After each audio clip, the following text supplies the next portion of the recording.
भारतीय दर्शन के दूसरे भाग में आज हम जानेंगे उन षड दर्शनों के बारे में। ये जो 6 दर्शन है, इन्हीं 6 दर्शनों का हम एक-एक करके आगे के स्लाइड्स में व्याख्या करने की कोशिश करते हैं। न्याय दर्शन के प्रतिपादक महर्षि गौतम है और महर्षि गौतम को सप्तर्षियों में से एक माना गया है। और ऐसा पौराणिक कथाओं के अनुसार ऐसा माना जाता है कि उनकी पत्नी अहिल्या थी, जो कि प्रातःकालीन स्मरणीय 5 कन्याओं में गिनी जाती है।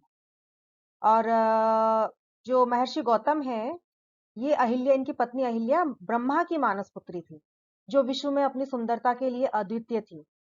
हनुमान की माता अंजनी, वो इन्हीं महर्षि गौतम और अहिल्या की पुत्री थी। तो एक बार जो दैत्य गुरु शुक्राचार्य है, उन्होंने देवताओं द्वारा तिरस्कृत होने के बाद अपनी जो शिक्षा दीक्षा थी, वह महर्षि गौतम से ही ग्रहण करी।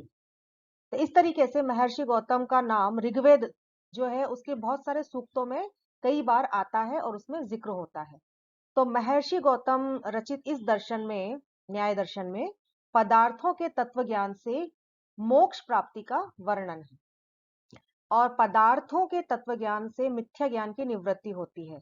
तो इसी ज्ञान को, इसी पदार्थों के तत्व ज्ञान को इन्होंने त्रेतवाद के रूप में प्रतिपादन किया। अब महर्षि गौतम का जो त्रेतवाद है वो क्या है, तो इसे हम समझते हैं कि जैसे ईश्वर, जीव और प्रकृति, ये एक दूसरे से भिन्न भिन्न व पृथक तथा स्वतंत्र सत्ताओं को ही इन्होंने त्रेतवाद कहा है। और जैसे इसको और उदाहरण स्वरूप अगर हम समझने की कोशिश करें, तो जैसे कोई वस्तु है और उस वस्तु को कोई बनाने वाला होता है, तो वो हो गया निर्माता। और वो वस्तु जिस चीज से बनेगी, वो पदार्थ भी वहां मौजूद है, क्योंकि किसी न किसी पदार्थ से ही कोई वस्तु बनती है। और वह वस्तु बनने के बाद किसी के द्वारा उपयोग में ली जाएगी, तो वो हो गया उपयोगकर्ता। तो इस तरीके से निर्माता, पदार्थ और उपयोगकर्ता, ये 3 चरणों में ये त्रेतवाद समाया हुआ है। इसे और आध्यात्मिक रूप से हम समझने की कोशिश करें, तो जो निर्माता है वो निमित्त कारण होता है और जो पदार्थ है वो उपादान कारण होता है और जो उपयोग करता है वो साधारण कारण होता है। तो जैसे अब हम इस सृष्टि की बात करें, तो इस सृष्टि का जो रचयिता है, जो निर्माता है, जो निमित्त कारण है, वो है परमेश्वर। और इसे, इस सृष्टि को रचने के लिए प्रकृति की आवश्यकता होती है। प्रकृति पदार्थ है जो कि उपादान कारण है और इस तरीके से ये प्रकृति जो है वो जड़ पदार्थ है, अपने आप में कोई क्रिया नहीं कर सकती है। तो परमेश्वर ने सृष्टि को रचने के लिए प्रकृति के द्वारा सृष्टि की रचना की, और किसके लिए की? जीवात्मा के लिए, जो कि उसका उपयोग करता है उस सृष्टि का। तो इस तरीके से वो साधारण कारण हो गया। तो इस निमित्त कारण, उपादान कारण और साधारण कारण, ये तीनों मिलके ही, इन तीनों की अनिवार्यता की दृष्टि से ही त्रेतवाद का प्रतिपादन महर्षि गौतम ने किया है। और तीनों के बिना वस्तु नहीं बन सकती है और ना ही इसकी उपयोगिता सिद्ध हो सकती है। तो इस तरीके से ये त्रेतवाद है। और आगे चल के इन्होंने इसी न्याय दर्शन में न्याय की परिभाषा का जिक्र किया है, न्याय की पद्धति, और आगे उसमें जय पराजय के कारणों का भी स्पष्ट निर्देश इन्होंने दिया है। ये न्याय दर्शन के प्रमुख प्रमुख ग्रंथों की सूची यहाँ दी हुई है, जिसमें से सबसे प्रमुख ग्रंथ तत्व चिंतामणि, जो गंगेशोपाध्याय ने लिखा, जो कि न्याय सूत्र की ही टीका है, और इसी तत्व चिंतामणि की टीका लिखी जयदेव ने आलोक नामक उसमें विषय में। अब हम बात करते हैं वैशेषिक दर्शन की। तो वैशेषिक दर्शन जो है वो महर्षि कणाद ने दिया, और कहा जाता है कि ये जो वैशेषिक दर्शन है, ये है न्याय दर्शन के ही बहुत समीप है।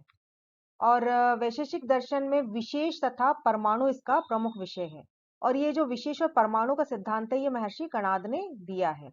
तो महर्षि कणाद कौन थे? और इन्हें ईसा पूर्व दूसरी शताब्दी का इनका समय माना जाता है। और इनके नामकरण के पीछे कुछ रोचक घटनाएं हमें पढ़ने को मिलती हैं।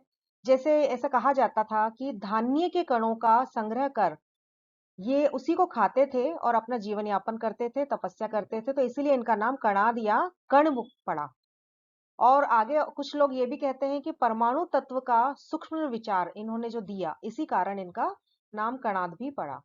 और किसी ने ये कहा कि दिन भर जब ये समाधि में रहते थे और रात्रि में जो धन धान्य के कण है उनका संग्रह करते थे, जो कि एक उल्लू प्रवृत्ति है, तो उसके कारण इनका नाम भी कणाद हुआ।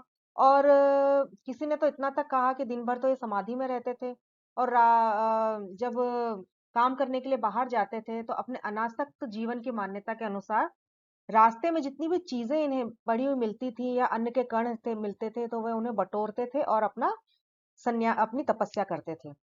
तो इस कारण इनका नाम कणाद हुआ।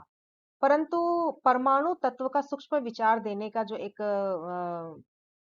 घटना है, जो कहावत है, वो काफी सिद्ध होती है, क्योंकि इन्होंने कणाद ने दो सिद्धांत दिए अपने सबसे प्रमुख। एक तो कर्ण कण सिद्धांत, जो कि आज का परमाणु सिद्धांत है।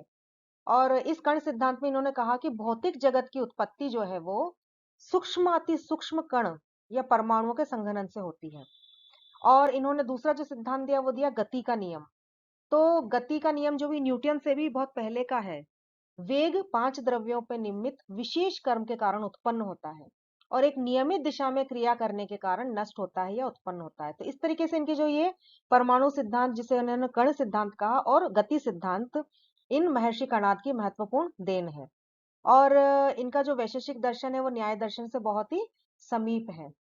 तो इस तरीके से वैशेषिक दर्शन में संपूर्ण सत्ता को इन्होंने 7 पदार्थों में विभाजित किया। और ये 7 पदार्थ क्या थे? द्रव्य, गुण, कर्म, सामान्य, विशेष, समवाय और अभाव। तो इस तरीके से अधिक संगत होने के कारण यही विभाजन आगे चलकर लोगों ने स्वीकार किया। अब इस वैशेषिक दर्शन का नाम वैशेषिक दर्शन क्यों हुआ, इसके नामकरण के पीछे भी कुछ बातें हैं। जैसे पहली बात, महर्षि कणाद ने कही कि प्रत्येक नित्य द्रव को परस्पर पृथक करने के लिए तथा प्रत्येक तत्व के वास्तविक स्वरूप को पृथक पृथक जानने के लिए इन्होंने एक विशेष नाम का पदार्थ माना। इसी कारण इसका नाम वैशेषिक दर्शन हुआ।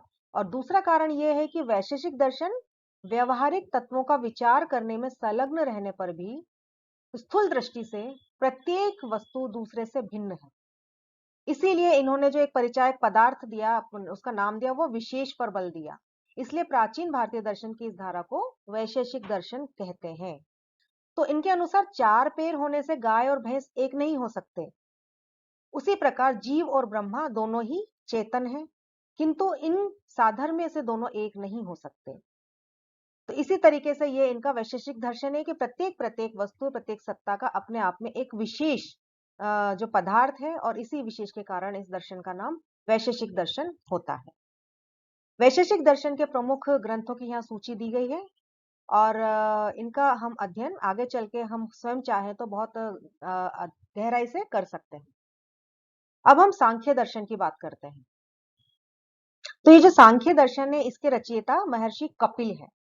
और ये महर्षि कपिल, इनका नाम कई पुराणों महाभारत में भी उल्लेख होता है। और इस तरीके से कपिल ने जो अपना सिद्धांत दिया था वो विकासवाद का सिद्धांत दिया था। विकासवादी प्रक्रिया का उद्भव इन्हीं के सिद्धांत से माना जाता है। तो जो कि बाद में चल के डार्विन ने आधुनिक युग में अपना थ्योरी दिया, लेकिन प्राचीन काल में महर्षि कपिल द्वारा जो विकासवाद है वो बहुत प्रसिद्ध था। तो ये विकासवाद क्या था? इनके अनुसार जो है वो सत्कार्य के आधार पर इस सृष्टि का उपादान कारण प्रकृति को माना है इन्होंने। और इसका प्रमुख सिद्धांत है कि अभाव से भाव या असत से सत की उत्पत्ति कदापि संभव नहीं है। तो इनका जो सांख्य दर्शन है वो तत्व पर आधारित ज्ञान है। सांख्य शास्त्र मतलब तत्व पर आधारित ज्ञान, और जिसके मान्य अर्थों के अनुसार विश्व का उद्भव जो है वो विकासवादी प्रक्रिया से होता है। कई लोग इन्हें अनिश्वरवादी मानते हैं।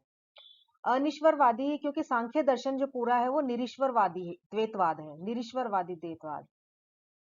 और इसके अनुसार प्रकृति और पुरुष दो स्वतंत्र सत्ताएं हैं, और प्रकृति जड़ है और जगत का सूक्ष्म कारण है, और वही सत्व, रजस और तमस, इन तीनों गुणों का साम्यावस्था का नाम ही प्रकृति है। इस तरीके से प्रकृति के साथ जब पुरुष का संपर्क होता है तो सर्ग का आरंभ होता है, और यही सर्ग पुरुष का बंधन बन जाता है। इसे और अच्छे से समझने की कोशिश करें तो ये माना जाता है कि जैसे संसार को स्वाभाविक गति से उत्पन्न मानकर इन्होंने संसार के अति प्राकृतिक कर्ता का निषेध माना है।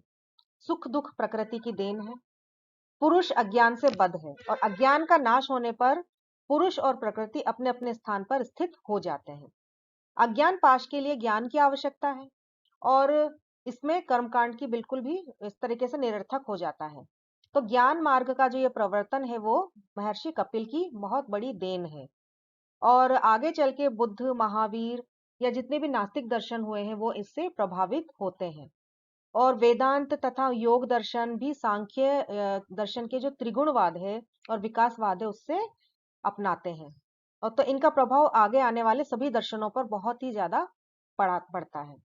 तो ये सांख्य दर्शन को और समझें तो प्रकृति और पुरुष दो तत्व इन्होंने माने हैं।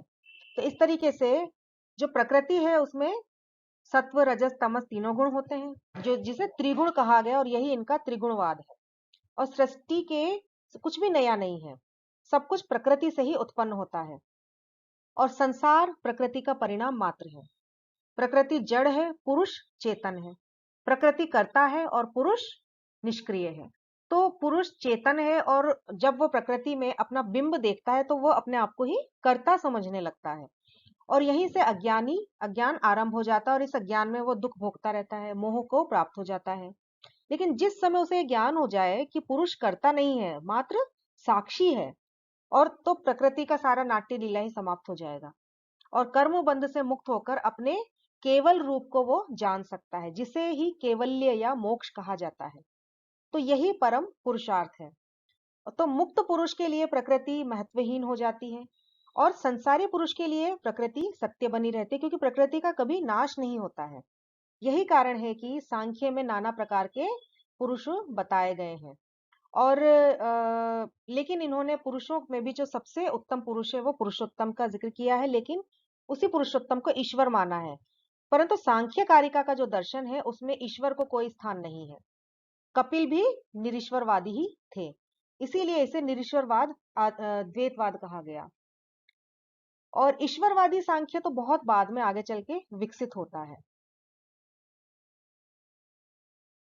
सांख्य दर्शन के प्रमुख ग्रंथ इस प्रकार से हैं। योग दर्शन की बात करें तो योग दर्शन के रचयिता महर्षि पतंजलि हैं और ये महर्षि पाणिनि के शिष्य हैं। इन्होंने योग सूत्र की रचना करी, इसके अलावा अष्टाध्यायी की टीका लिखी महाभाष्य नाम से और आयुर्वेद पर भी एक ग्रंथ लिखा। तो इस तरीके से महर्षि पतंजलि एक महान चिकित्सक थे और रसायन विद्या के विशिष्ट आचार्य भी माने जाते थे। इन्होंने चित्त शुद्धि के लिए तो योग सूत्र लिखा, वाणी शुद्धि के लिए व्याकरण जिसे महाभाष्य कहा जाता है वो लिखा और शरीर शुद्धि के लिए चरक संहिता लिखी। इस तरीके से योग दर्शन जो है वो उसका लक्ष्य समाधि के मार्ग को प्रशस्त करना है, क्योंकि योग की बात करें तो योग जो है वो सर्वोत्तम मोक्ष प्राप्ति का सर्वोत्तम उपाय है और जितने भी भय संतप्त जीव है उन्हें ईश्वर से मिलाने का भी एक सबसे महत्वपूर्ण साधन है। तो पतंजलि के अनुसार योग शब्द का अर्थ चित्त वृत्ति निरोध है, अर्थात इसमें समाधि में चित्त की समस्त वृत्तियों का निरोध हो जाता है। तो इस तरीके से योग दर्शन सूत्र रूप में लिखा गया है और 195 सूत्र में संपूर्ण योग दर्शन विभाजित है। ऐसा कोई शास्त्र नहीं जिसमें योग का उल्लेख नहीं मिलता। वेद, उपनिषद, पुराण, रामायण, महाभारत सभी में योग का जिक्र किया जाता है और इसमें ईश्वर, जीवात्मा, प्रकृति का स्पष्ट रूप से वर्णन किया गया है। साथ ही योग क्या है, जीव के बंधन क्या है, चित्त की वृत्तियां कौन सी हैं, इनके नियंत्रण के उपाय क्या है आदि सभी में इसका विस्तृत वर्णन किया गया है।